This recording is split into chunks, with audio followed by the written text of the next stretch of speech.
मेरे हुजरे में नहीं और कहीं पर रख दो, आसमां लाए हो, ले आओ जमीन पर रख दो। पेश हैं डॉक्टर जनाब राहत इंदौरी। ख्वाब, दवा, जहर, जाम, क्या क्या है, मैं आ गया हूं, बता इंतजाम क्या क्या है।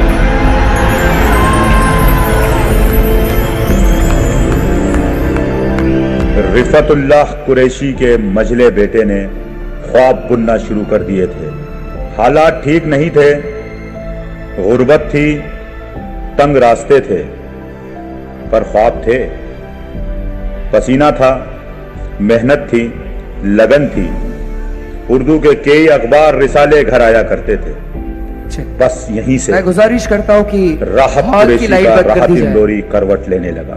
मुझे बहुत सी जो चीज़ें बचपन की याद रही हैं, उनमें वो मकानात भी मुझे आज भी याद हैं कि जब मैं ज़मीन पर सोता था तो आसमान मेरी छप्पर से कहीं कहीं पेवन इसके नज़र आते थे। तो मैंने ये इस तरीके की ज़िंदगी गुजारी थी अपने बचपन में। नयापुरा के सरकारी उर्दू स्कूल में कलम कागज से पहली मुलाकात हुई। शायद राहत इंदौरी के नन्हे कदमों का फैज है वही रानीपुरा आज भी शायरी का दीवाना है, और राहत इंदौरी का भी। किसने दस्तक दी ये दिल पर, कौन है? आप तो अंदर हैं, बाहर कौन है? रानीपुरा मेरे लिए बिल्कुल दिल्ली की जामा मस्जिद की सीढ़ियों की तरह था, जो वहाँ के बड़े लोग बैठते थे। इसलिए मैंने ये शेर कहा था कि मेरी दिल्ली मेरा रानीपुरा है, मेरी दिल्ली मेरा रानीपुरा है, गली में कुछ सुखनवर बैठते हैं। तो एक छोटी सी गली है, उसमें हम बैठकर सीखते थे, यही सीखा गया। अब राहत कुरैशी कॉलेज में थे, लफ्ज से लफ्ज टकराने लगे थे। फिर कवाल किशन बेताब उन्हें रानीपुरे की बज़्म अदब लाइब्रेरी में ले गए और वहां खड़ा कर दिया। बज़्म अदब से आधी सदी पहले निकली आवाज आज हिंदुस्तान ही नहीं दुनिया में सुनाई दे रही है। सिर्फ मुशायरे का वकार नहीं है, उसकी पहचान बन गई है। कश्ती तेरा नसीब चमकदार कर दिया, कश्ती तेरा नसीब चमकदार कर दिया, इस पार के थपेड़ों ने उस पार कर दिया। दिलचस्पी क्योंकि मेरी लिखने पढ़ने में शुरू से बचपन से रही थी, तो मेरी दिलचस्पी का सामान था। तो मैं फिर चारों तरफ देखना ही मैंने बंद कर दिया। अलबत्ता मेरी जो पहला शौक था पेंटिंग का, वो मैंने जारी रखा था। पेंटिंग कमर्शियल करता था, मेरा बिजनेस बन चुका था उस जमाने में। असल में शायरी और पेंटिंग मैं समझता हूँ ये दोनों जुड़वा बहने हैं। किसी की एक लाइन है कि हर आदमी में होते हैं 10-20 आदमी, तो मेरे अंदर भी वो दोनों एक साथ पल रहे थे और एक साथ परवरिश पा रहे थे। तो ये दोनों एक साथ पल रहे थे और ये दोनों बरसों तक साथ रहे और बड़ा समझौता रहा, बड़ा कॉम्बिनेशन रहा, कोई लड़ाई झगड़ा नहीं हुआ। लेकिन अचानक मुझे ऐसा लगा जैसे शायर ने ऐलान कर दिया कि मैं हूं, अकेला मैं हूं, और इस जिस्म पर, इस दिमाग पर, इस सोच पर सिर्फ मेरा हक है। देवास के उस मुशायरे से शुरुआत हुई जिसकी सिफारिश उनकी माँ मकबूल बी ने की थी। जिसकी सिफारिश माँ कर देती है उसे किसी और सिफारिश की जरूरत नहीं पड़ती। वहां पर उस वक्त के हिंदुस्तान के जो टॉपर्स थे, बड़े शायर थे, वहां मैंने उनके बीच मुशायरा पढ़ा। उस जमाने में मेरे परिचय में, मेरे तारुफ में सिर्फ इतना कहा कि लीजिए सुनिए जनाबे राहत को।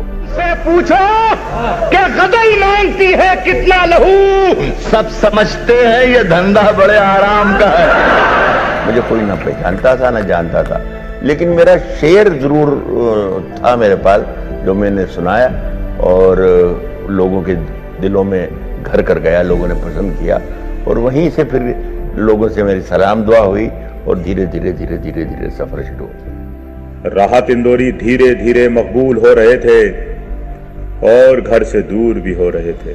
मेरी बीवी ने 10 बरस तक मेरे बच्चों को पाला और 10-12 बरस के बच्चे जब हो गए तब मैंने देखा कि ये अब मेरे बच्चे इतने बड़े बड़े हो गए। मेरी बेटी, मेरे 2 बेटे, वरना मैं 20-25 दिन के दौरे पर निकल जाता था, इन्हें मालूम ही नहीं होता था।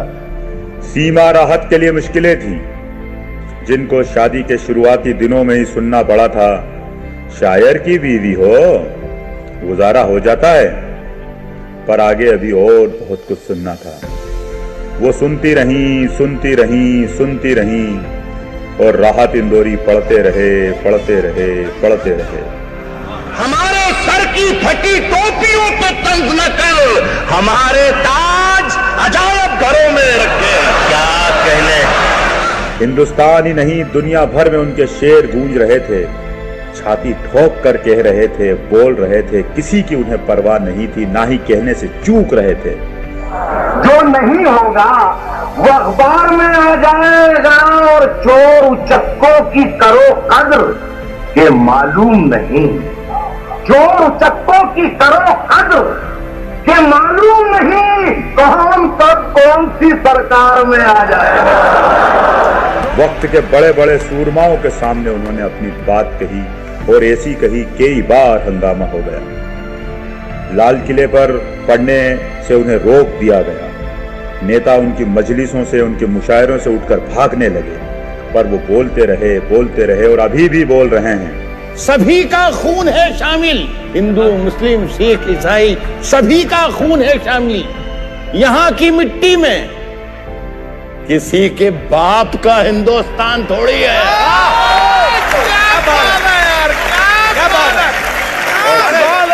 ये वो आवाज है जो हिंदुस्तान की आवाज है, जो कह रही है राहत इंदौरी जिंदाबाद, राहत इंदौरी जिंदाबाद, राहत इंदौरी जिंदाबाद। अब क्या है कि हम अपनी जान के दुश्मन को अपनी जान कहते हैं। मोहब्बत की इसी मिट्टी को हिंदुस्तान कहते हैं। बहुत